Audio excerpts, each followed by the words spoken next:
ये देखिए मेरे पास फॉर्मेट एक मौजूद है यहाँ पे, pro forma operating statement under marginal cast. ठीक है, तो अब देखो हमने इसको कैसे और कहाँ से स्टार्ट करना है। सबसे पहले बजटेड कंट्रीब्यूशन, तो यहाँ पे कैलकुलेशन भी आपको नजर आ रही है, budgeted production multiplied by budgeted contribution per unit. लेकिन हमने ये चीज़ ऑलरेडी कैलकुलेट की हुई है, जो कि बजटेड कंट्रीब्यूशन हमारे पास था 30,000।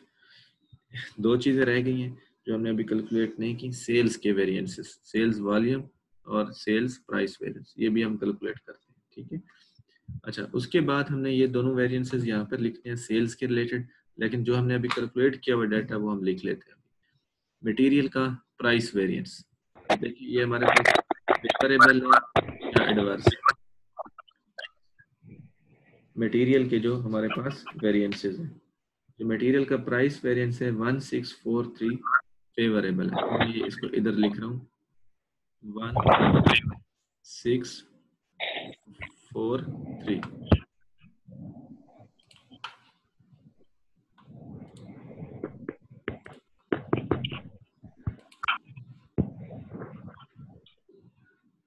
1643 फेवरेबल। मटेरियल का क्वांटिटी वेरिएंस मेरे पास है 1447 एडवर्स, तो इसको मैं यहाँ लिख रहा हूँ 1447, ये एडवर्स वेरिएंस है। उसके बाद हमारे पास है लेबर रेट वेरिएंस 400 फेवरेबल, तो मैं उसको इस साइड पर लिख रहा हूँ 400 फेवरेबल। उसके बाद लेबर का एफिशिएंसी वेरिएंस है 255, वो भी हमारे पास फेवरेबल है। उसके बाद हमारे पास है variable overhead expenditure variance 370 adverse, तो उसको मैं यहाँ लिख रहा हूँ 370 एडवर्स। उसके बाद variable overhead efficiency variance 102 favourable, तो ये 102 हमारे पास फेवरेबल है। तो इन दिस वे अब हमारे पास ये टोटल्स में आ जाएंगे कि टोटल हमारे पास फेवरेबल कितना है और टोटल हमारे पास अनफेवरेबल कितना है। ये जरा कैलकुलेट करें क्या आंसर आता है, कैलकुलेट करें जरा। कैलकुलेटर है किसी के पास?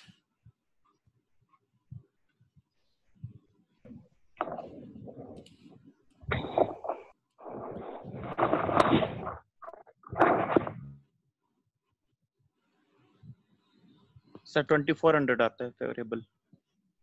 फेवरेबल जो आ रहा है 2400 और एडवर्स देखें कितना।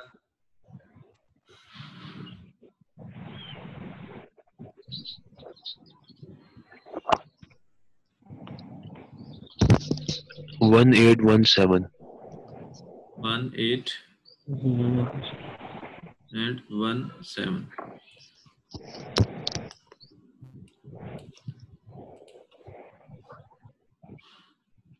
1817। ये नेगेटिव फिगर है। तो ओवरऑल अगर आप देखें तो हमारे पास पॉजिटिव फिगर है 2400, तो हमारे पास आंसर में भी पॉजिटिव फिगर आ जाएगा 1817583। यानी ये जो हमारे पास आंसर आएगा यहाँ पे, तो पॉजिटिव में हम लिखेंगे 583, यानी क्योंकि फेवरेबल वेरिएंसेस ज़्यादा है हमारे पास। ठीक है जी। अच्छा अब इसको कंप्लीट करने के लिए हमें क्या चाहिए, सेल्स के वेरिएंसेस चाहिए। तो वो मैं यहाँ से जल्दी से कैलकुलेट कर लेता हूँ कि सबसे पहले सेल्स प्राइस वेरिएंस होता है हमारे पास। ये माइक्स अपने ऑफ कर दें, काफ़ी डिस्टॉर्शन हो रही है।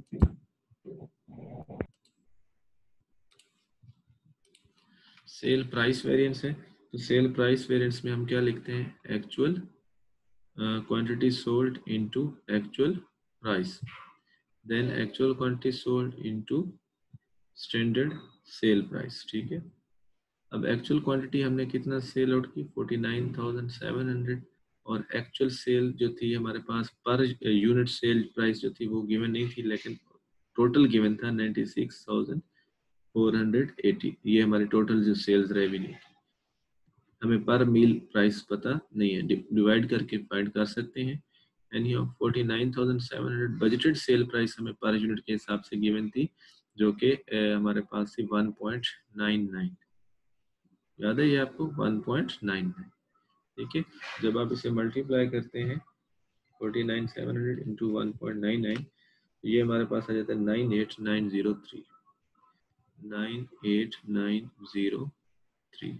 इसका मतलब है कि जो हमें बेचना चाहिए था इन मील्स को 98,000 में, जबकि हमने इन्हें बेचा कितने में, 96 में। ठीक है, देखें तो ये हमारे पास वेरिएंस क्या होना चाहिए, एडवर्स होना चाहिए। तो कितना एडवर्स है जी, डिफरेंस लेते हैं 2 4 एंड 2 3, ये एडवर्स वेरिएंस आ गया। उसके बाद है sales volume variance, sales volume variance.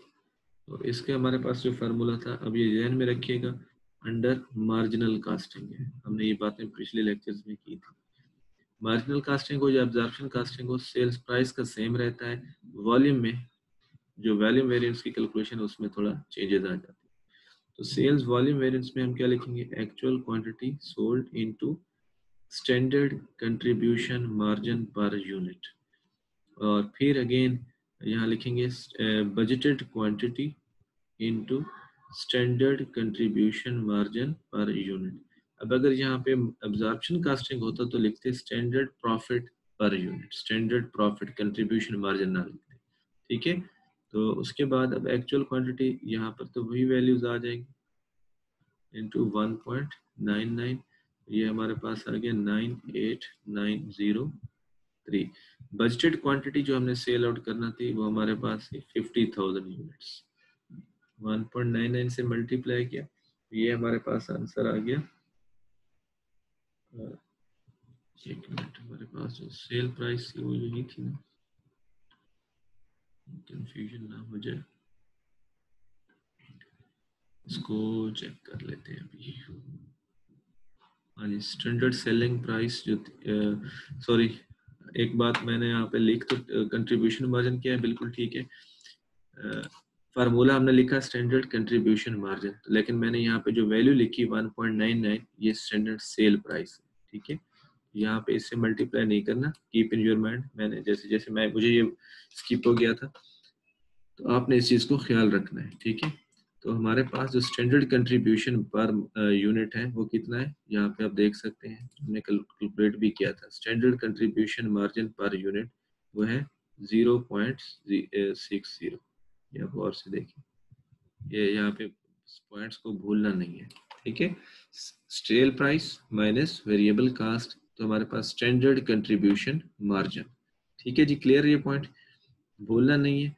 बात हमने यहाँ स्टैंडर्ड कंट्रीब्यूशन मार्जिन की है, लेकिन गलती से मैंने क्या किया था, 1.99 जो सेल प्राइस थी उससे मल्टीप्लाई कर दिया था, इस बात का ख्याल रखना है। ठीक है, तो हमने इसे किस चीज से मल्टीप्लाई करना है, स्टैंडर्ड कंट्रीब्यूशन मार्जिन जो कि 0.60 था।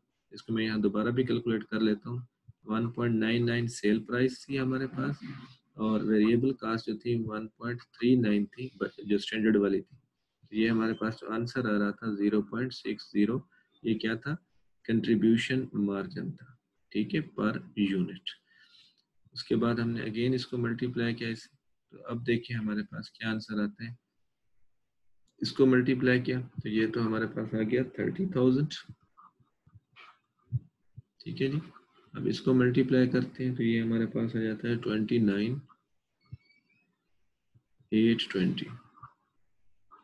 ठीक है, अब देखें बजट के हिसाब से हमारा प्रॉफिट में इतना इंक्रीज होना चाहिए था, लेकिन जो एक्चुअल के हिसाब से 29,820 कम हुआ है। ये भी वेरिएंस क्या होगा, एडवर्स होगा। ठीक है, और इसका डिफरेंस लेते हैं तो 180, ये हमारे पास डिफरेंस आ गया। अब ये हमने दो फार्मूलाज कैलकुलेट कर लिए, इनका रिजल्ट सब हम यहाँ पर लिखते हैं। तो सबसे पहले सेल्स वॉल्यूम कंट्रीब्यूशन वेरिएंस। ठीक है, तो ये है जी हमारे पास 180 एडवर्स है, तो हम इसे माइनस कर देते हैं, 30,000 माइनस 180, तो ये हमारे पास आंसर आ जाता है 29,820। उसके बाद हमारे पास जो दूसरा है सेल्स प्राइस वेरिएंस, वो भी एडवर्स है, वो भी माइनस करना होगा, 2423, ये भी एडवर्स था, तो ये हम माइनस कर देते हैं। तो हमारे पास अब आंसर क्या आ जाता है, 2423, तो ये आ रहा है जी 27,397, 27,397। उसके बाद कास्ट वेरिएंस में हमें यानी ये कास्ट में सेविंग हुई इसलिए ये फेवरेबल है, ये फेवरेबल है तो ये इसमें हम प्लस करेंगे तो हमारे पास एक्चुअल कंट्रीब्यूशन आ जाएगा प्लस 583, तो हमारा आंसर आ जाता है 27,980। ठीक है जी। अब इसके बाद अगर हमारे पास कोई फिक्स्ड ओवरहेड एक्सपेंडिचर वेरिएंस होते तो हम कैलकुलेट करते हैं। अगर आपको याद हो तो ये बात मैंने आपको पहले भी समझाई है कि जब मार्जिनल कास्टिंग यूज कर रहे होते हैं तो उसमें फिक्स्ड ओवरहेड का वॉल्यूम वेरिएंस नहीं होता, जस्ट एक्सपेंडिचर्स का वेरिएंस होता है, यानी बजटेड और एक्चुअल जो होता है, ठीक है, उसका वेरिएंस यहाँ पे यूजफुल होता है। तो यहाँ पर ये क्वेश्चन में थे नहीं, तो हमारा एक्चुअल कंट्रीब्यूशन जो है वही अब हमारा एक्चुअल प्रॉफिट भी हो गया है 27,980। ठीक है जी। तो इसमें इस बात का ख्याल रखना है अगेन कि जब हमने सेल्स वेरिएंस कैलकुलेट करने हैं वॉल्यूम वेरिएंस में मार्जिनल कास्टिंग में हमने कंट्रीब्यूशन मार्जिन यूज करना है। अगेन मैं आपको ये बार बार कह रहा हूँ, भूल ना जाए। और जब वॉल्यूम वेरिएंस एब्जॉर्प्शन कास्टिंग होगा तो हम यहाँ लिखेंगे स्टैंडर्ड प्रॉफिट। ठीक है, स्टैंडर्ड प्रॉफिट का वर्ड यूज करेंगे और प्रॉफिट कैलकुलेट करेंगे। यहाँ पे हमने क्या किया, कंट्रीब्यूशन मार्जिन जो है वो पर यूनिट यूज किया। तो यहाँ पे आज हमारा लेक्चर एंड हो रहा है।